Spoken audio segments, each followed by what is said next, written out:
Hello, and welcome to Something Positive for Positive People. I'm Courtney Brain. Something Positive for Positive People is a 501c3 nonprofit organization that supports people navigating herpes stigma, and we teach people how to go about communicating about their sexual health. We also educate and train health professionals on delivering a stigma-free sexual history and incorporating stigma-free approaches into their health care with patients. Hello, I have been I've been doing a lot. If you follow me on social media, you see the updates. I'm Courtney Brain on Instagram now and hopefully on TikTok soon. We got to just make sure that that name is available. It hasn't been for a really long time. I've been a lot of different things. And one thing that I will say that I am no longer is confused. For a while, I was very much confused about my identity in the spaces I occupy. Y'all probably thought I meant something else. Let me clarify. So I have I've been in all types of career fields, right? Like one of my first jobs was actually helping my dad with putting floors in. In high school, I sold cookies. I made $300 a week in 2006, 2007, baking and selling cookies. And after that, I worked at Kohl's. I worked in retail, but I worked very unconventionally. So I had a lot of unconventional jobs. And even there, I was at the night shift. Like there were very few times where I was working the cash register. It was like Black Friday when they needed people. And then after that, my first jobs were in advertising. So I was in the advertising field. I've sold digital advertising. I've worked at ad agencies. And that's been my career up until I left the corporate world and I started to work as a personal trainer, which shortly after that led to me going into yoga teacher training and learning to teach yoga. And then I started the podcast around that time and became this person running a nonprofit in the realm of sexual health, sex education, and now I'm like seen as a sex educator and public health professional as well. And I also recently started yoga therapy school. So there have been a lot of different hats that I've worn. And with all these different hats that I've worn, I've been trying to figure out a place to squeeze all of these aspects of my identity in. And the place that made the most sense to me has been through Something Positive for Positive People. So I often talk about that time where I wasn't recording podcasts. I did a podcast episode on that if you want to check that out. And I now have clarity around where these things belong because I've tried to separate everything. I've tried to make everything make sense in one way. And over all this time, like it's been tough. It's been really challenging. And I have board members. They very much are active and involved in my work. They look out for me. I have people around me who I consult things with, but for the most part, everything that is in action is done by me. I manage the social media. I talk to the people. I've taught the yoga classes. I've done the workshops, and so much of my identity has been in the same way that I tell y'all, don't make herpes your identity. I've made it my identity. I've just done it in a way that is for a cause or purpose or that has been healing and supportive to me. Whereas, the inverse of that would be making it your identity and then avoiding actually living your life. So in a way, like I've not really been living my life because there's been so much attachment to the work around herpes and my identity as a person who has herpes, who happens to be open about it, who I allow others to dictate my identity and who I am exclusively in relation to my herpes diagnosis. And there have been times, several times, where people ask me, what do you do? People ask me, who are you? And my default has always been going to the herpes related work that I do.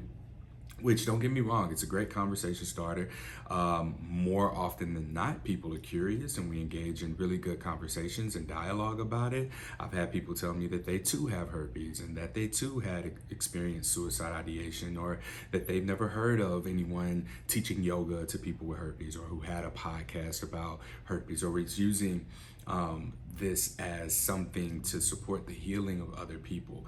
And so much of my ego, I would say, has been tied into that, because it's like, okay, well, how can I do more of that? This is the thing that I'm supposed to be doing. This is the right thing. I need to continue to do more of this. How can I stuff more of what I do into something positive for positive people and make it better, make it more, make it bigger? And the reality is that this is an ugly thing. Nobody wants to have herpes. Herpes stigma is so complex that there will never be a place for all of the things that I want to put into something positive for positive people to really be able to flourish. It's like I'm trying to plant trees and grow and water trees, and some things grow out of shit, but this isn't one of those things. And I've come to realize over the past several weeks, I started yoga therapy training. I remember when I was in yoga teacher training, there were lots of reflections for me that led to me doing things a little bit different than I had been. And it was very self-reflective of me.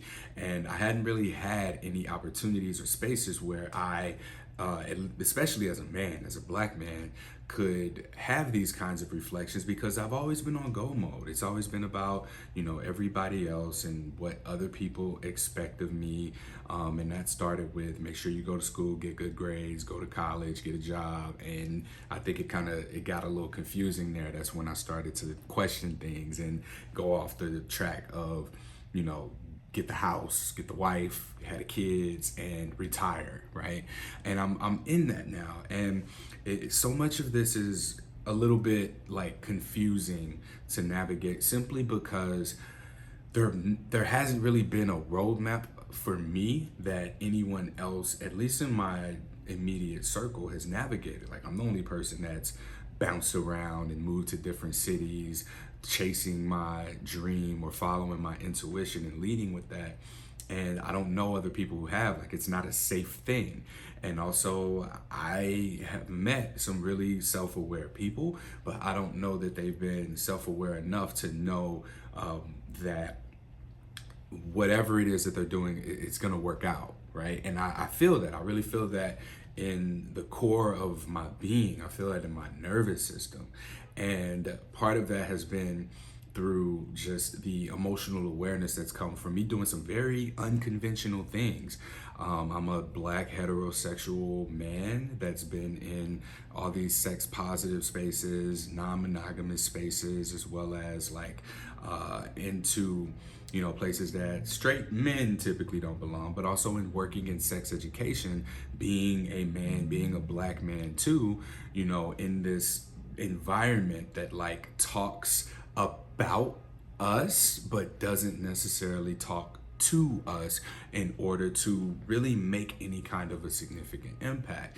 And so I see just how me 7 years ago, before I really entered this space, I look at myself, now, and I look at myself then, and where I am now. If I were to go back and have a conversation with myself, I wouldn't be trying to hear any of that stuff that I was trying to say. I wouldn't be hearing that, oh, you're gonna get herpes and it'll be okay, and that people who have herpes can have fulfilling lives. This whole thing about stigma being an issue, even mental health and suicide ideation, right? Like, to me, 7 years ago, suicide was white people shit. And here I am now, 7 years later, and I'm hosting men's emotional wellness symposiums, and I'm learning about men's struggle with suicide ideation, and people having these experiences, and black people too having these experiences. But there hasn't been anything in place that would have given me the steps along the way to get to this open-mindedness and receptiveness that I feel in this moment, in this place that I'm at 35 years old. I'll be 36 in November. When I was 27 years old, 20, even, what was that, 11 years ago when I first got my herpes diagnosis, at 23, 24 years old, right? Like, you couldn't have told me that my life would have looked the way that it does. Like, in my mind, I was about to have 5 kids. I was going to be promoted at my job. And there were a lot of things that I just wasn't prepared for going into the world. And I had to experience the things that happened for me after my herpes diagnosis in order to learn and get the skills that led to me becoming who I am today.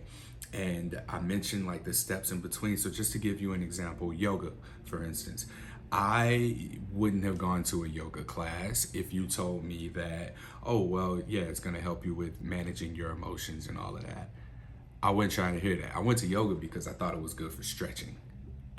And I needed to stretch. And after I got my herpes diagnosis, I learned that yoga was good for stress management. So I would go to a yoga class, I'm stretching, and this was my entry point. And then after that, I feel just like different. I can't put words to it yet, but I know I feel different. And that's where the stress management comes in. And we're in there just stretching, and then we do Shavasana at the end of class where we just lay there and rest after the yoga class. And I'm like, man, I really like that resting. I really need to make more time for that. We do breathing exercises, and I learned, my posture is different. Like, I feel like I'm taking more full breaths. I feel more alive. And then we go into meditation. It's like, man, I'm loud in my head. I really need to work on calming my mind. And then we get into philosophies. And it's like, yeah, I kind of agree with that too. I find peace in that. And then I learned the language and the words. And now a curiosity and interest has been developed because now I'm invested in it, right? So we've had from yoga being about stretching to stress management to breathing to meditating to sitting still to these philosophies. That's 6, 7, 8 steps right there before we get to the point of me being approached about entering a yoga teacher training. And in that yoga teacher training, I would say I probably hit like a huge growth point for myself because of all of the self-reflection that was there. I incorporated a lot of what I learned through yoga, from not just the putting myself in postures or telling people, here's how you get into this posture, here's how you do these things, but more so embodying, what feels to be more true for me and detangling everything that isn't true for me and allowing for my identity, the work. When people say do the work, what they mean is you really have to detangle the truth from what is what's like other people's truths about you. Not even truths, because they're just opinions. Only you know what your truth is. I listen to this dating coach, his name is Mr. Lucario. Shout out to him. And he says the truth is inside of you. It ain't nothing that is more, there's nothing more true than that.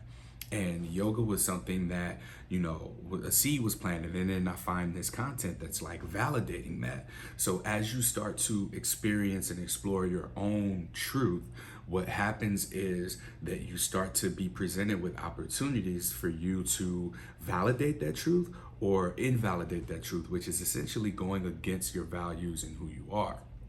And so I had all these layers of things that were not even layers, steps. Let's call them stepping stones to get to a place of being able to enter the yoga world, right? Beyond, because if you look at it, it's white women doing Pilates. If you see yoga presented to you in a lot of instances, you don't see the active listening components. You don't hear about the philosophy. You don't hear about, the practices to live a better life or to identify your own emotional responses to things that indicate to you, hey, you need to make a change. You don't listen to your body. You don't connect with it to know that this pain in your chest is actually because you're holding on to some type of anger, because you're doing a lot of things that you don't want to be doing, but you're doing them anyway because you feel like you got to do them. And when we get to those feelings, like, we can start to really make some changes in our lives. And just making changes in our lives seems to be really vague. I'm using myself here as the example because, one, it's my podcast. I can say whatever the hell I want to on my podcast. But two, this is what I have the most experience with. And I think that we live in a day and age where a lot of people have more experience with other people's lives, whether that be an influencer, celebrity. You know more about these people than you know about yourself. And I found myself even today distracted because I I have barriers and resistances to recording this podcast episode because I mean the topic was supposed to be like one specific thing, and that's just me being open and vulnerable about my identity crisis, right? And then it was hard for me to do, and I would catch myself just scrolling social media, scrolling Instagram, and then I was like, oh, I need to talk about this, I need to talk about this. And I started just talking about things, one of which was when you schedule for a donation-based support call, you need to make the donation before we schedule a call. I'm gonna be very strict with that because now, and my girlfriend got on me about this. She said, Courtney, you too nice, you too nice. I say this with love. And I'm like, nah, you know, people will do the right thing. People will do what they say they're gonna do, and they'll donate. But it's been way too many times now where, you know, we had these calls, I meet my end of the bargain, but other people haven't met theirs. So you gotta make your donation before we have our donation-based support call. That's why the word donation-based is in there. But I ended up making a story post about that, and then also talking about the algorithm of social media, because as I was scrolling, I recognized that since being in a relationship and like unfollowing things that are more, you know, just like more sexual, more sexually charged, because I'm seeing sexual energy as creative energy. And I recognize like how social media and media in general, the way that it's designed, like I look at the content I put out. I don't put out anything that really like distracts you or pulls you away. I put out content that sends you on that journey within, the self-reflective portion, the components about, you know, real information and truth. And I don't support what the algorithm's intention is, which is to keep you engaged with the content for long. I encourage you to get off that.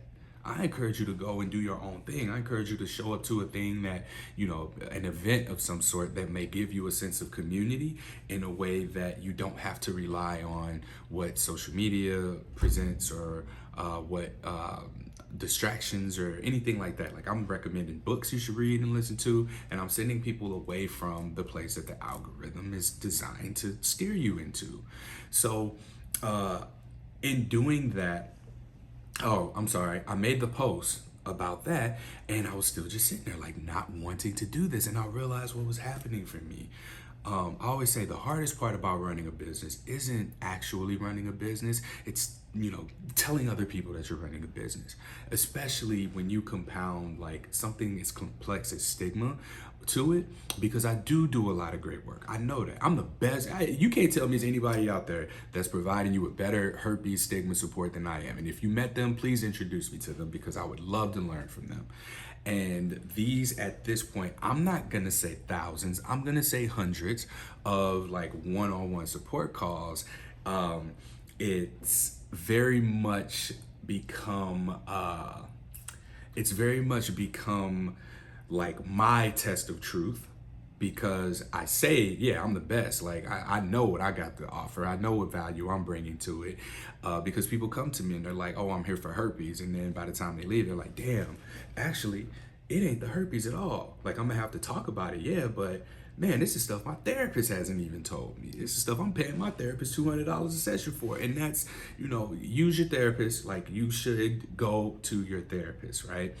But it's, for me, what I'm learning about myself is that I'm invalidating myself, my own identity as someone who is offering these truthful resources and helpful guidance to that's actually going to, you know, make an impact on your life, right? If you decide to implement it. I don't want to do the shortcuts. I don't want to, oh, well, sign up for my ebook, sign up for my course, do this, right?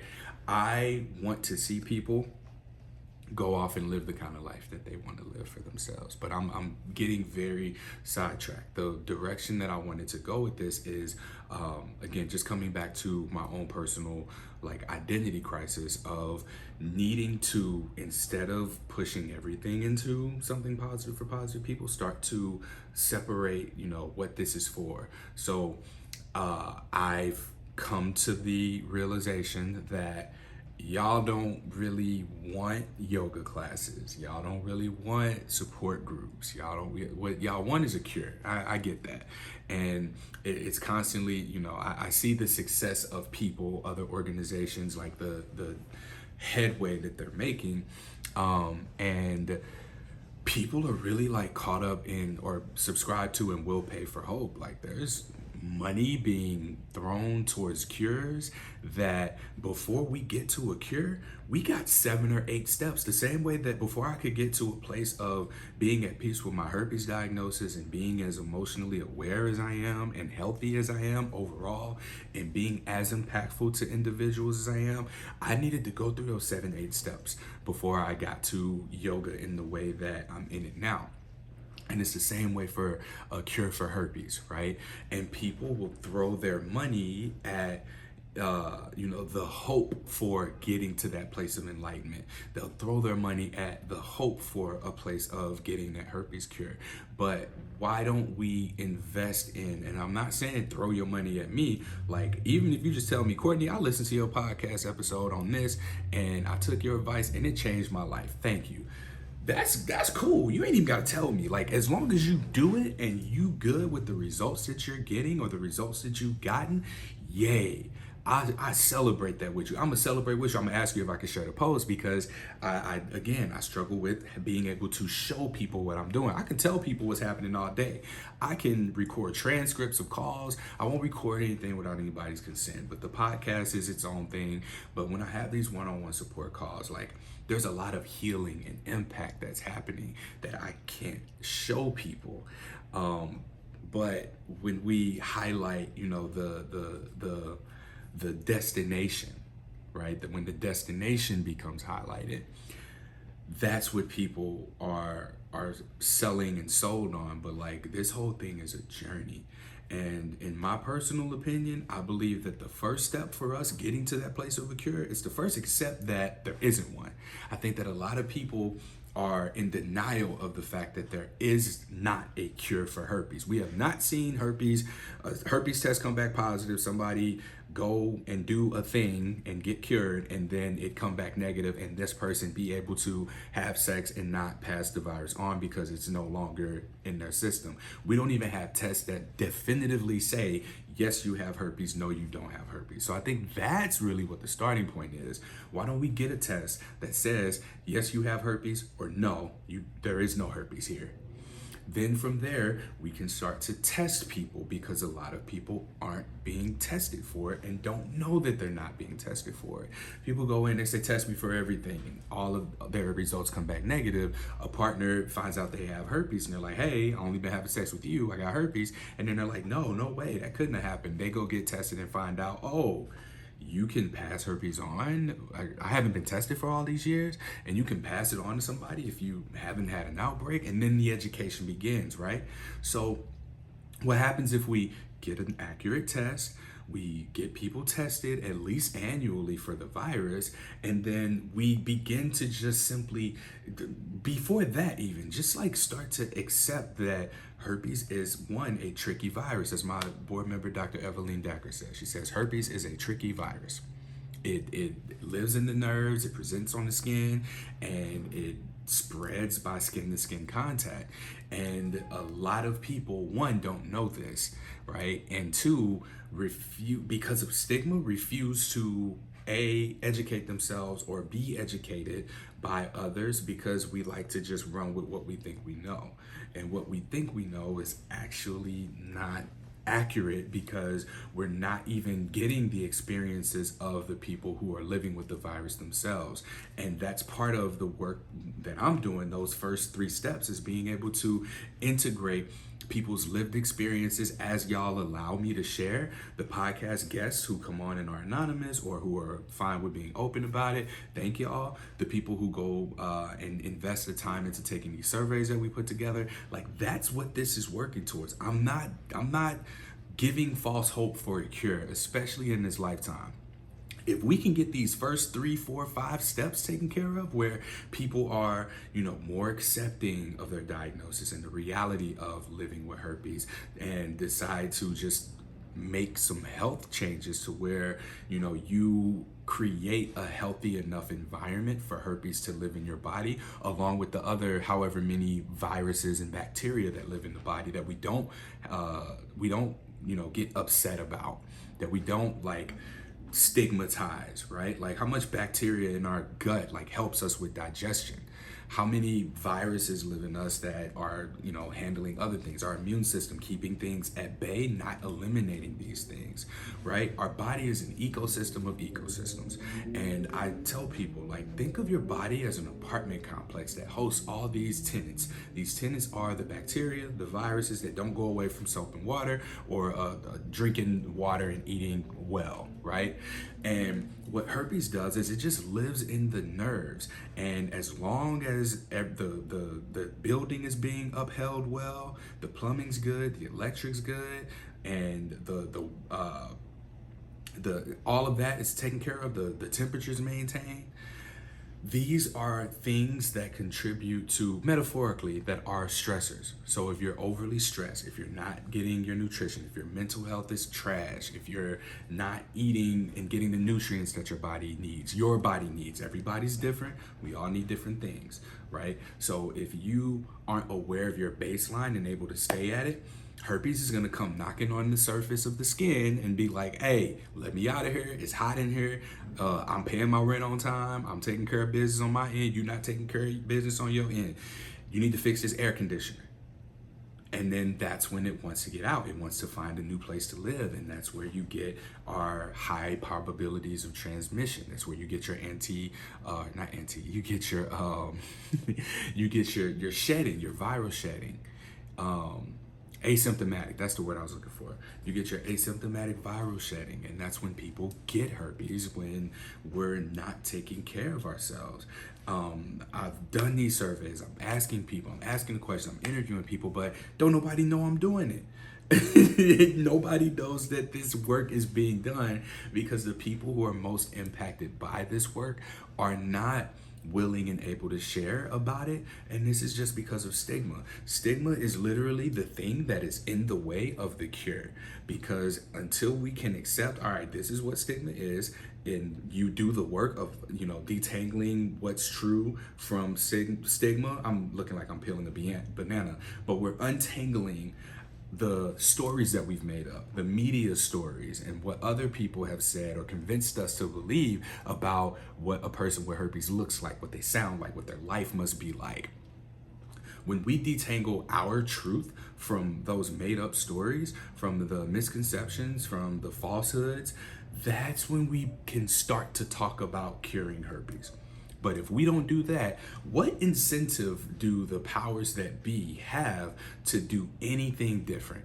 It works. People get diagnosed. They immediately start paying for daily antivirals or antivirals, period.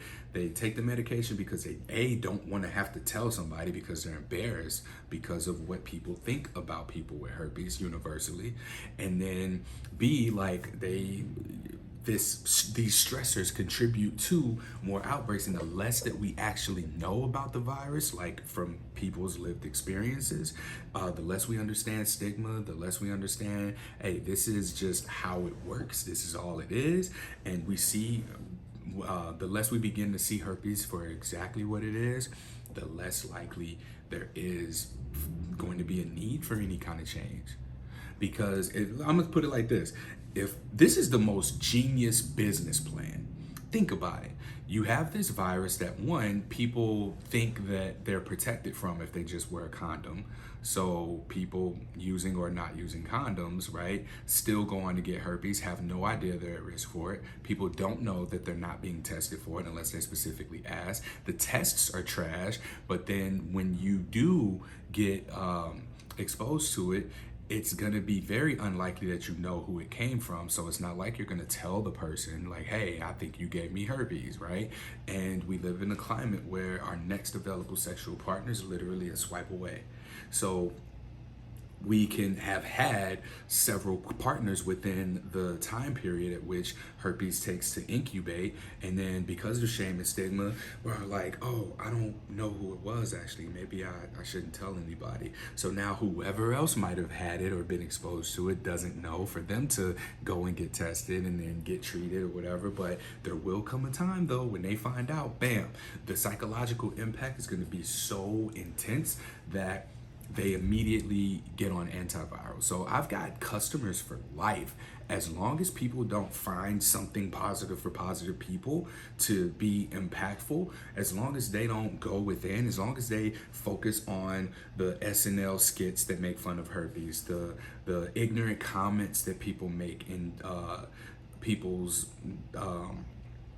underneath people's posts about herpes, or when they try to educate, or when they are like doing really good education from an entertaining perspective, right? As long as we have this kind of ignorance out there and people don't know that people with herpes are saying that they want to end their lives, and it's not because they're in such pain or because of this virus, but it's because of the stigma of it. It's because of who they see themselves to be, and they think that they have no hope of, you know, finding love or being in a relationship, or they don't want to tell their partner that they cheated on that, hey, I got herpes because I cheated on you, right? So people are really holding on to and maintaining these lies to themselves and repressing these real emotions, and it's being expressed as, oh my God, like I just need to find a cure and all my problems are gonna go away. Let me tell y'all something.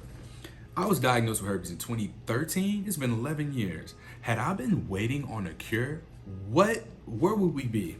The thousands of conversations that I've had with people about herpes, that the however many hundreds of one-on-one calls or conversations and posts, and, you know, the inspiration that has come through something positive for positive people through me, had I laid down and been like, man, this is just gonna be my life, I can't wait till they get a cure, and just start throwing my money at cures, like, where else could that money have gone? It went to this platform, it went to this phone, this laptop, this place I'm in now, because I have to, I say have to, and I say that, I mean that. That is very intentional language. I am in a place of purpose. When I try to walk away from this shit, y'all don't let me. And I'm very thankful to y'all, because I think that I needed this just as much as the people who have most greatly benefit from something positive for positive people have as well. Like, we mutually, same side, different side of the same coin. For me, it's been like a positive trajectory. For others, it's been like, you know, maybe starting out negative and getting a little bit better, a little bit better. And I'm thankful to the people who've expressed the importance of this to them, because what that's done is it's held me accountable for doing what I say I will. It's held me accountable for remaining consistent and disciplined with coming on here and sharing these experiences. My therapist, we worked together from 2020 to 2023, and what we talked about was, he said I wasn't really being vulnerable. He was like, yeah, you ain't really being vulnerable. Like, you talking about herpes, you talking about your experience with herpes. And I see it, because I would hide behind the experiences of people who are living with herpes. I'd be like, oh yeah, people with herpes experience this. People with herpes, da da da. People with herpes tell me, da da da. And just to give you an idea of the inner work I've done, this goes back to my childhood. My parents were separated as long as I can remember. I heard the story. My dad told me it was when I was a baby that they weren't together. So to me, I've always grown up thinking everybody had step parents. Everybody's parents, you know, just they make you and then they go do their thing. But I remember my mom would always tell me to tell your dad you need blank. Tell your dad you need some school clothes. Tell your dad you need a Halloween costume. Tell your dad you need a ride from football practice. And my way of asking would always be, hey, Dad, my mom said da da da. My mama said I need. My mama said I need. My mama said I need. And I was hiding my own feelings of rejection behind my mama said. So if you said no, or if you didn't do it, I'm not being rejected. My mom is, because this is an ask on her behalf.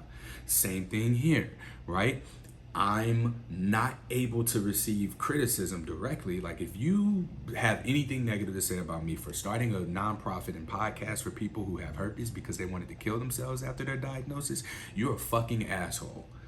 I have a complete immunity based on that logic, right? Like, that was a childhood thing manifesting here all these years later at age 35. Something I remember doing at least when I was in single digits. I remember doing this.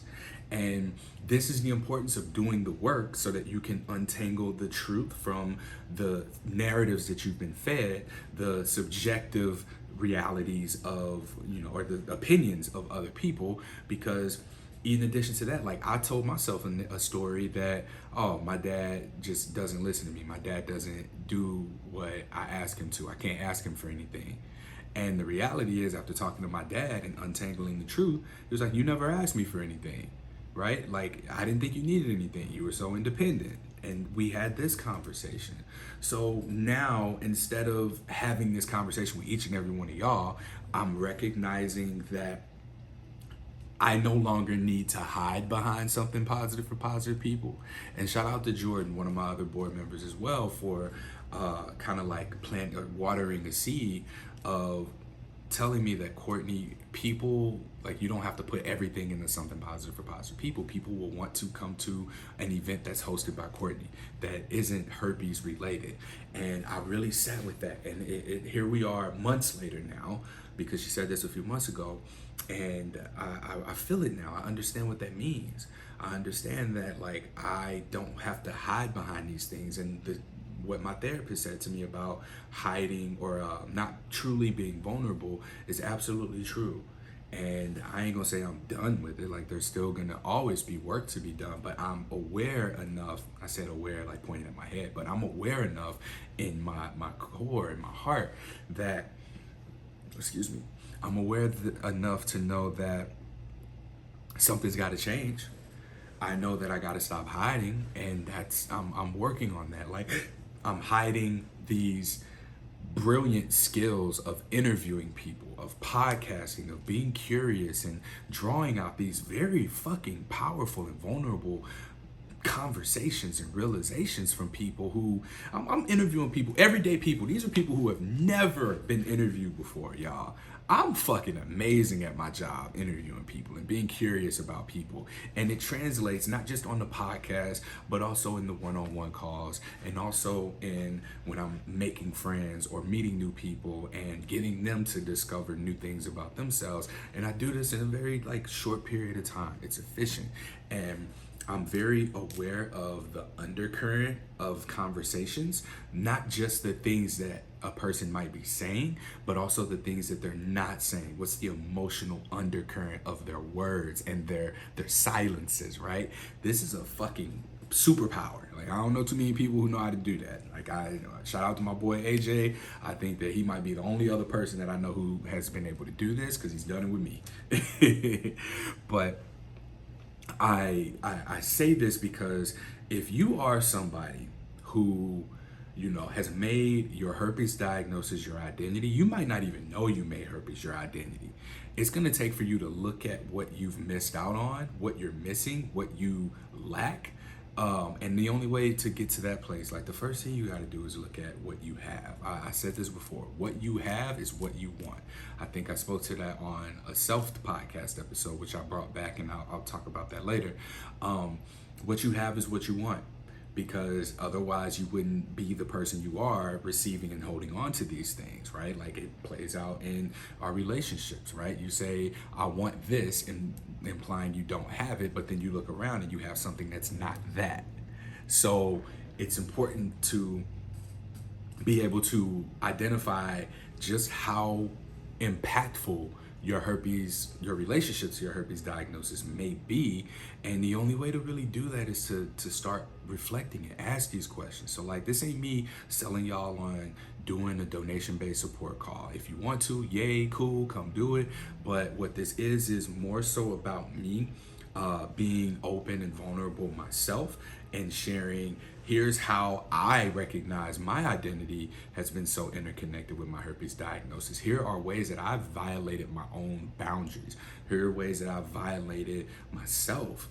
Here are ways that I've invalidated my own identity as a person, as a man who, is being of service, at least in my personal opinion. I think I'm being of service. And I feel that because in the conversations that I have, I see people's posture changes. People, like, come in on these calls and they're like this, or they come to these interviews, they're like this. Eventually they're like this. Eventually they get, like, real open, and I see that, and I feel that, and I I really genuinely believe that when people listen to this podcast, and now like being able to see my face sometimes when I have guests that let me record and when I remember to do this, I think that this really does radiate and activate people in a way that they begin to challenge their own internalized stigma. They begin to activate their own faith in themselves and begin to live in their own truth. This is funny because my mom said that she said I had a dream that you were like a public speaker. I never wanted to be a public speaker. I thought I was just like a behind the scenes advertising creative guy, which I am making commercials, or I have had those experiences making commercials, but here I am like feeling that. Like I really feel that. I feel, you know, like podcasting has helped me. The herpes education advocacy has helped me to really identify who I am, in addition to who I'm not. And who I'm not is I'm not my fucking diagnosis. I'll tell you that right now. The experiences, the skills that came after I received my diagnosis, those make up parts of me, but that itself is not who I am. And I very much can communicate now way better than I could before what something positive for positive people is. What we're doing with something positive for positive people moving forward is we're going to continue to, you know, do these surveys. We're going to do the research because it helps with our advocacy efforts to integrate the lived experiences of people who have herpes into STI or sexuality education, so that people are able to take those non-sexual components of our lived experiences and what we learned after that we didn't have, that if we had before might have changed the trajectory of our mental health or emotional well-being as well. We want to integrate those into sexuality education so that it translates into STI prevention.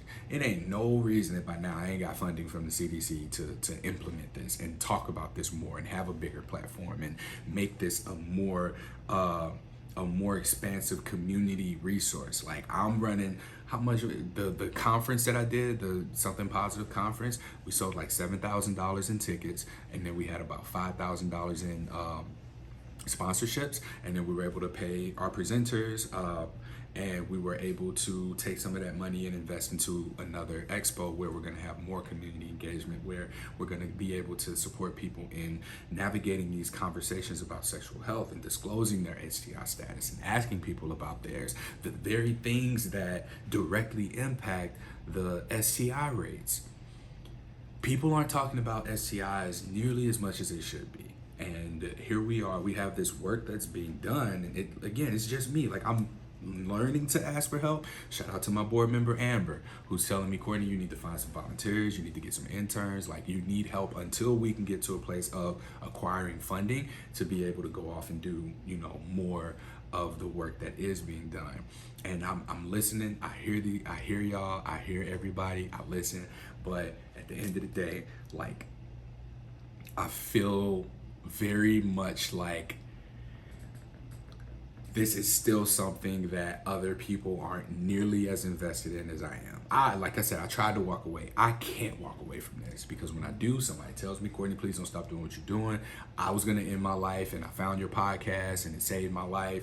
Thank you. Here's a donation. Sometimes everybody don't say here's a donation, but people, you know, have thanked me. People are like, oh yeah, I found the love of my life and I had the confidence to disclose thanks to you. And I can't show this, and that's like part of what the struggle is. So before it sounds like I'm just bitching and complaining about like people not telling people that this exists, I want to be clear that there are very wonderful things that happen.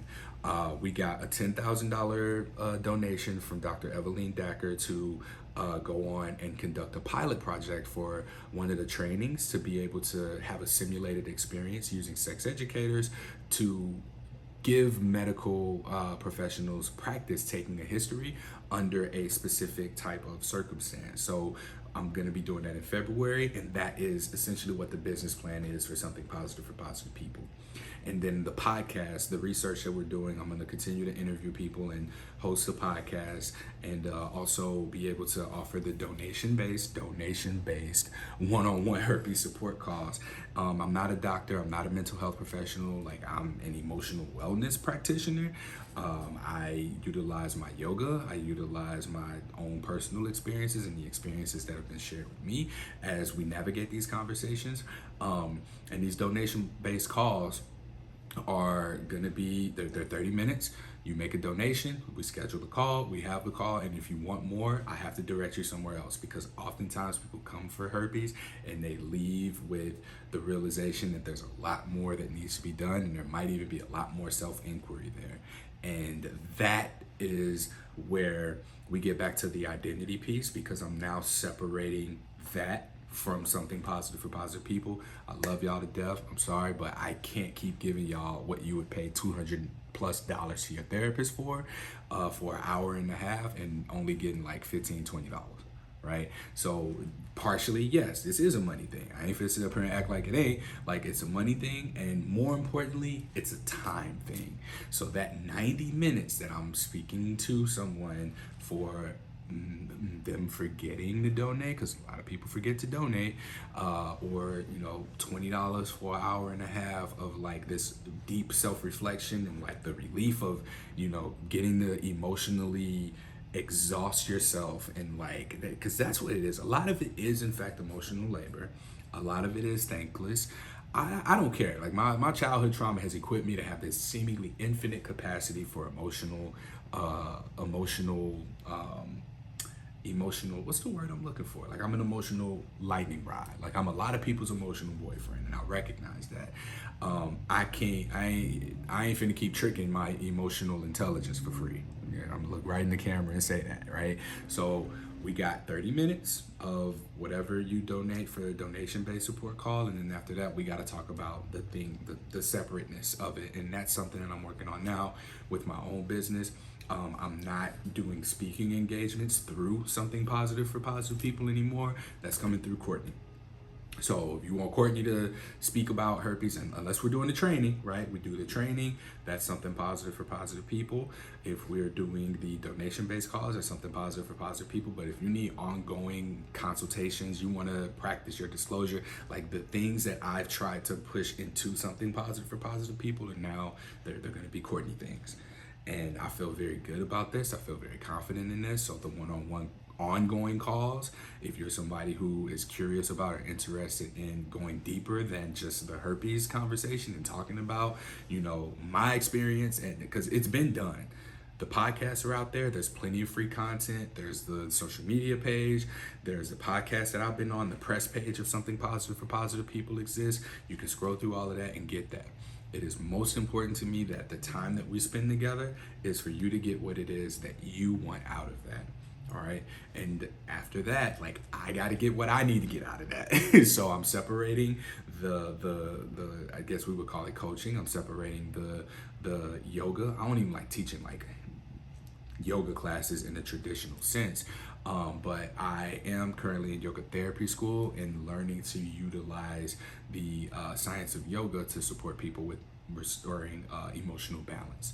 So there are yoga classes. If you're a member of Something Positive for Positive People, the Letting Go yoga series is classes of yin yoga meditation for you to work through the emotions that come with the herpes diagnosis.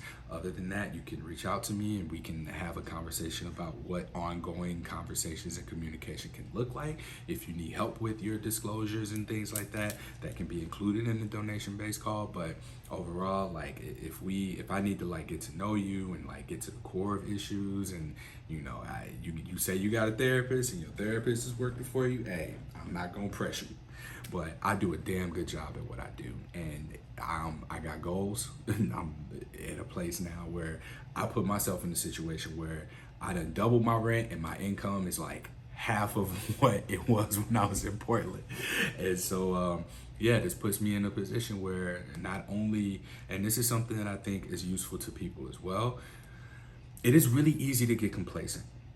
It's easy to get stuck where you are. It's easy to just, go with the inertia.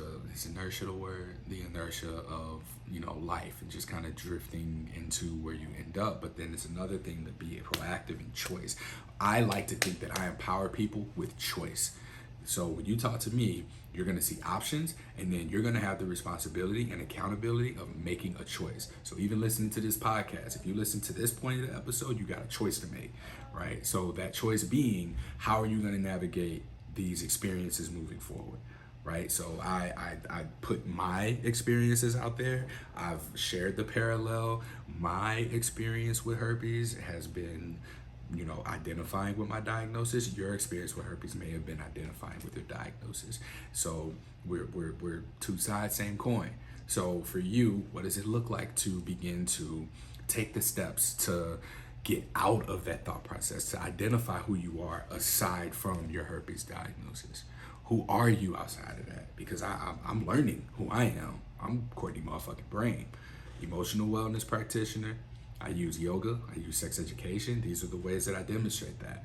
I advocate for herpes stigma education awareness. And I advocate for men's emotional wellness. And I started another nonprofit called Self. You can go to getself.org. SELFED is what it is. Getself.org, and the podcast Self is coming back, and that's turning into what it's turning into, which is a men's emotional wellness resource. So that's what I'm about, y'all. Like I'm doing these things, and I'm finally able to identify and break free what I've so mindlessly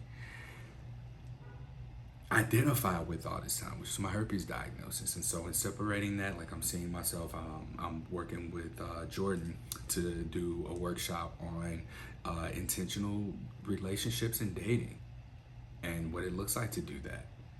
And like I said, I talked about, all the steps that need to be taken before we can get to a place of a cure. I think I didn't finish that. So after, we get people accepting, their status and a good test, and people are tested on an annual basis, know their status, are more educated. I think a lot more people will stop taking the antivirals as often. Farm sales go down, and then they need to do something. They need to make a better medication, or then they need to make a vaccine. And then when it is not doing this on the budget, then that's when we get that cure that's probably already in existence. But even then, why would we want to cure something that isn't really causing a problem? It's the psychological component of it that's causing problems for people, and that won't be healed. We're gonna have a wonderful time with therapists if people don't have the threat or fear of getting herpes, because then people are going to start to experience other more harmful things like heartbreak, right?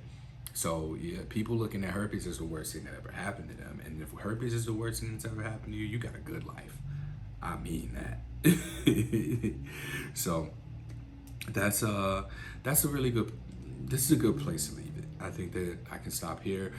If you feel inspired by this podcast episode, please go to www.spfpp.org/donate, and you can make a donation to support it. You can become a member and access the yoga classes and the events that we host. September 29th is the Safe Sex Expo in New York City, and we're going to be offering workshops on introductions to spicing up your sex life. If you're somebody who's been kink curious, but going to a sex club or a play party has traditionally been way too much for you, and you don't feel comfortable in that environment, the Safe Sex Expo is a really good entry point into learning little things like how to maybe talk dirty or do some light spanking, or to explore your senses in a way that can be it's a way to redefine pleasure. Let me say that. We look at pleasure and we think about it from a sex perspective, but pleasure can be a number of different things. So we got some workshop facilitators that are going to support leading us into some group activities that'll help with being able to dip your toe into the kink world. That's all I'll say about that. And then July 17th, there's a virtual and in-person, it's sort of like a herpes disclosure workshop. I'm going to do a live podcast recording with Nikita Fernandez, who is a sex therapist who also has herpes, and she's going to share some of her experience, and then we'll break off and we'll just practice telling each other we have herpes. If you're able to join us in person, please do. Tickets are $25. You can get those on the events tab of spfpp.org, which is spfpp.org/events. And if you can't attend live, you'll be able to attend virtually. It's at 7:30 Eastern Time, p.m., 7:30 p.m. Eastern Time. It's about an hour and 15 minutes. First 30 minutes will probably be the podcast, and the next 45 will be mingling and role-playing that disclosure, all right? Till next time, stay pleasure positive. That's what we're running with. That's what we gonna run with. Pleasure positive.